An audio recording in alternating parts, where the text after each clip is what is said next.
Channel this is Priyanka and आज की इस वीडियो में हम लोग बात करने जा रहे हैं यूपीएससी के बारे में।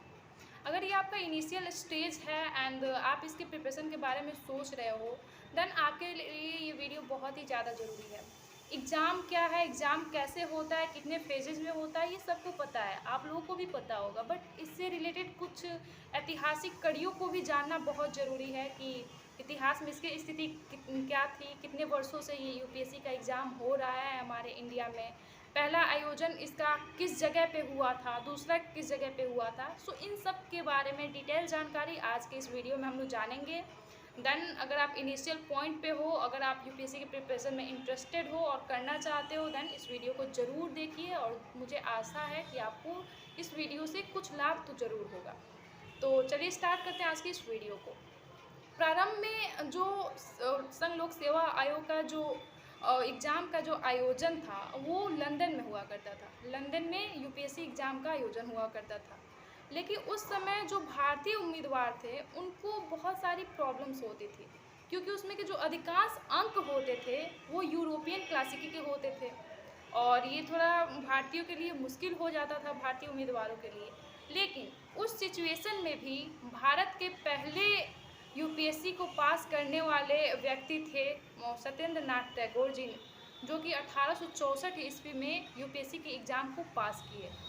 अगर बात करें कि यूपीएससी का जो एग्ज़ाम है इसका आयोजन हमारे भारत में कितने वर्षों से हो रहा है, तो हम कह सकते हैं कि 94 वर्षों से इसका आयोजन हमारे भारत में हो रहा है।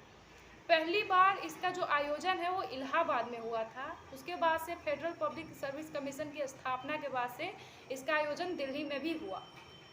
ली आयोग जो 1926 के ली आयोग के अनुशंसा पर सबसे पहले यूनियन पब्लिक सर्विस कमीशन का स्थापना किया गया। उसके बाद से भारत सरकार अधिनियम जो कि 1935 में आया था, उसके तहत फेडरल पब्लिक सर्विस कमीशन के गठन के बाद सबसे पहले यूनियन पब्लिक सर्विस कमीशन के गठन का प्रावधान किया गया।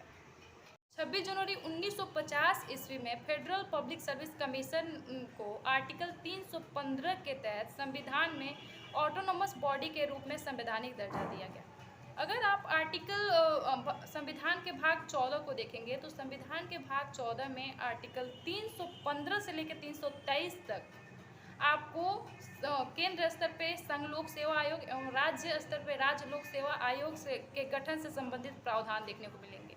देन अगर आप और ब्रॉडली जानकारी लेना चाहते हैं देन तो आप क्या कीजिए कि संविधान का जो आर्टिकल 315 से लेकर 323 तक है उसको ज़रूर पढ़िए, उन सारे अनुच्छेद को ज़रूर पढ़िए। उसमें आपको पता चलेगा इसके पद मुक्ति से जो संबंधित प्रावधान है, इनके कार्य एवं शक्ति से संबंधित सारे प्रावधान के बारे में आपको जानकारी वहाँ से मिल जाएगी। अब चलिए बात करते हैं कि इनकी संरचना के बारे में। तो इसमें एक मुख्य अध्यक्ष होता है तथा 10 अन्य सदस्य होते हैं। हालांकि इनकी योग्यताओं का वर्णन संविधान में नहीं है, लेकिन इसमें आधे सदस्य वही होंगे जो जिनको राज्य स्तर, केंद्र स्तर या राज्य स्तर के अधीन 10 वर्षों के कार्य का अनुभव प्राप्त होता है। इनका जो कार्यकाल होता है वो 6 ईयर्स का होता है, लेकिन 65 वर्ष पूरा होने के बाद इनका 6 ईयर्स अगर ख़त्म होता है तो 65 वर्ष तक ही ये अपना कार्य कर सकेंगे। उसके बाद से इनको अपने पद से हटना होता है, क्योंकि मैक्सिमम जो आयु है वो 65 वर्ष है। इनका कार्यकाल हालांकि 6 ईयर्स का होता है, जैसा कि मैंने कैग में भी बताया था आपको, लेकिन मैक्सिमम आयु 65 वर्ष होती है। मानिए कि अभी 6 ईयर्स कंप्लीट होने में 1 वर्ष बाकी है, तब तक ये 65 वर्ष के हो जाते हैं, तो ये अपना 5 साल काम करके ही इनको अपने पद से हटना होगा। अब कहते हैं कुछ विशेष स्थितियों में, जैसे कि अगर अध्यक्ष का संघ लोक सेवा आयोग के अध्यक्ष का पद रिक्त होता है या वो अपने किसी कारणवश अपसेंट हो जाते हैं, देन उस स्थिति में जो राष्ट्रपति हैं वो संघ लोक सेवा आयोग के किसी सदस्य को कार्यवाहक के रूप में वहाँ पे वो नियुक्त कर सकते हैं, और वो जो सदस्य है वो कार्यवाहक के रूप में तब तक वहाँ पे नियुक्त रहेंगे जब तक कि किसी दूसरे अध्यक्ष की नियुक्ति नहीं की जा सके। उसके बाद अगर बात करें कि राष्ट्रपति की, कि राष्ट्रपति जो है वो संघ लोक सेवा आयोग के अध्यक्ष को हटा भी सकते हैं, लेकिन उसके लिए उनको उच्चतम न्यायालय से सलाह लेने की ज़रूरत होती है।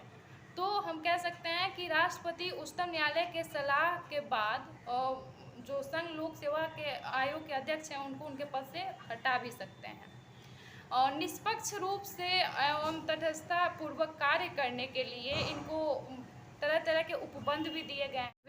यूपीएससी जो है वो विभिन्न केंद्रीय सेवाओं के लिए एक भर्ती की एक एजेंसी का कार्य करती है। यूपीएससी द्वारा प्रतियोगिता परीक्षाओं का आयोजन कराया जाता है, जिसके अंतर्गत ग्रुप ए और ग्रुप बी की सेवाओं की भर्ती की जाती है। ग्रुप ए और ग्रुप बी में कौन कौन से सेवाएं आ गई, जैसे कि IAS, IES, CDS, IRS, IFS जैसे जॉब आते हैं, ये सारे ग्रुप ए और ग्रुप बी के अंदर आते हैं। साथ ही साथ जो है यूपीएससी जो है वो प्रतियोगिता परीक्षा के पाठ्यक्रम और के साथ साथ उसकी प्रक्रिया के का भी निर्धारण करती है। अब बात करते हैं कि इनकी शक्तियाँ। तो जो ये यूपीएससी है उनकी जो शक्तियाँ हैं, सिविल न्यायालय की शक्तियों को ये धारण करता है। ये किसी भी विभाग से रिपोर्ट को मंगवा सकता है।